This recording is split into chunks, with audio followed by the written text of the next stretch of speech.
Carne mais barata do mercado é a carne negra.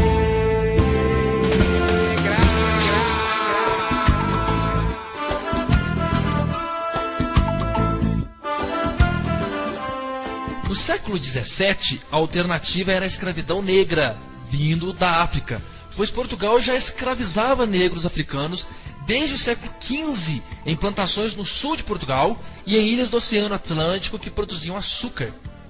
Os escravos africanos que vieram para o Brasil são das regiões de Guiné, Costa da Mina, Angola, Madagascar e Moçambique. A carne mais barata do mercado é a carne negra.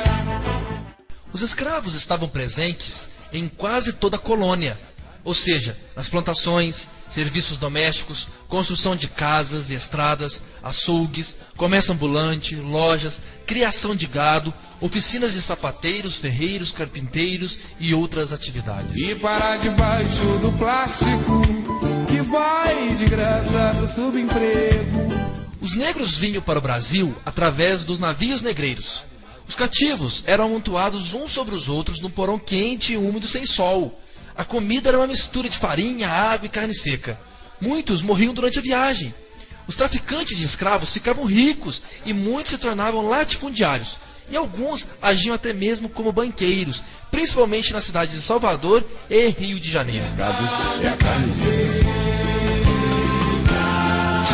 Para domar os escravos, era usado de violência física, como o tronco, onde o escravo ficava amarrado nele, de costas e nu. Com um bacalhau, um chicote de 5 pontos de couro, o feitor surrava as costas até a carne rasgar. Sobre a carne viva passava sal, pimenta e urina, o que levava à inflamação. Além disso, havia outros castigos como cortar o nariz, orelhas, órgãos sexuais, vazar os olhos, limar os dentes até a raiz e muitos outros. Só não cortavam os dedos por causa do trabalho. Esses castigos pesados eram só em escravos desobedientes, para servir de exemplo, pois os escravos eram caros para matá-los ou castigá-los assim. Houve muita crueldade até com escravas. Havia os forros, que eram escravos que conseguiam liberdade condicional, e até o escravo de ganho, que poderia trabalhar no comércio ou em serviços gerais, ganhando uma quantia de dinheiro. Mas isso dependia do comportamento e do senhor. A igreja apoiou a escravidão porque achava que assim os negros africanos poderiam seguir a fé cristã, além do que a cultura religiosa africana era encarada como pagã. Além disso, o trabalho escravo trazia lucros às metrópoles, e a igreja sempre ganhava alguma coisa com isso, como notamos na exploração do ouro brasileiro. Os negros resistiram a tudo isso. Chegavam a entrar em conflito com os colonos. Muitos fugiam para os quilombos, que eram aldeias que ficavam nas florestas, onde os negros viviam suas culturas sem a opressão do branco. O quilombo de Palmares, cujo líder era Zumbi, foi o mais famoso, pois entrou em conflito com colonos que tiveram dificuldade de vencer. Zumbi se tornou o símbolo da resistência negra no Brasil. O motivo da escravidão foi estritamente econômico, mão de obra acessível.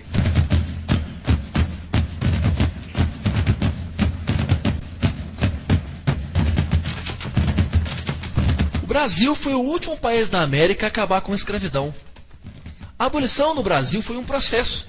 Em 1815, o tráfico de escravos foi proibido no norte da linha do Equador.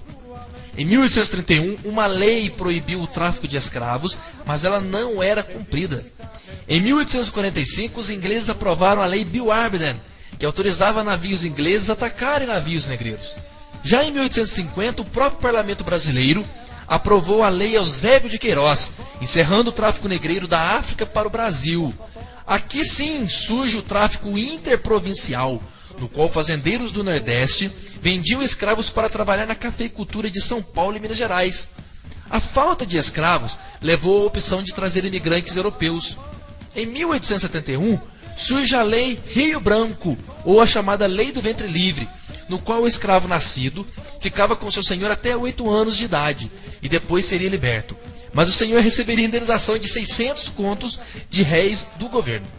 Em 1885, surge a Lei dos Sexagenários, que determinava o fim das chibatadas e a libertação dos escravos aos 65 anos de idade. O problema é que um escravo não chegava nem perto dessa idade, morria antes. E o futuro nas mãos do menino, batucando pro velho destino. A abolição dos escravos no Brasil não se deu por bondade de ninguém. A Inglaterra pressionava o país para libertá-los porque estava interessada no mercado brasileiro. E um país de escravos não tem quem compre seus produtos industrializados.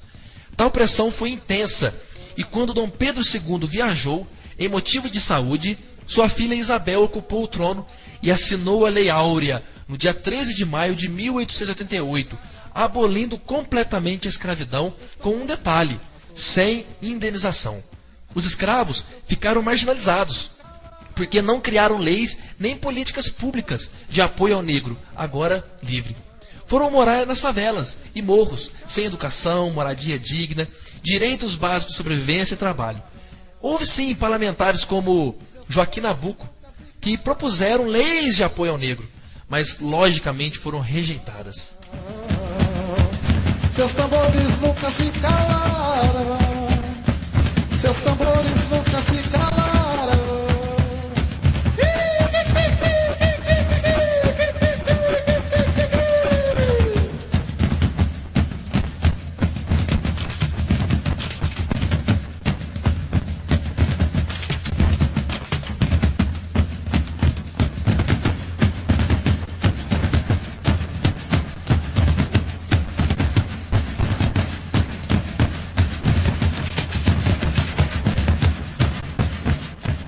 A Inglaterra é a força heterônoma que pressiona o Brasil para acabar com a escravidão no século XIX.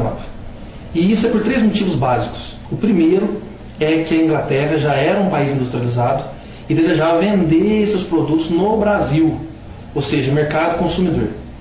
Segundo motivo, a Inglaterra produzia açúcar nas suas colônias americanas com mão de obra livre e o Brasil com mão de obra escrava. E isso fazia o produto brasileiro mais barato.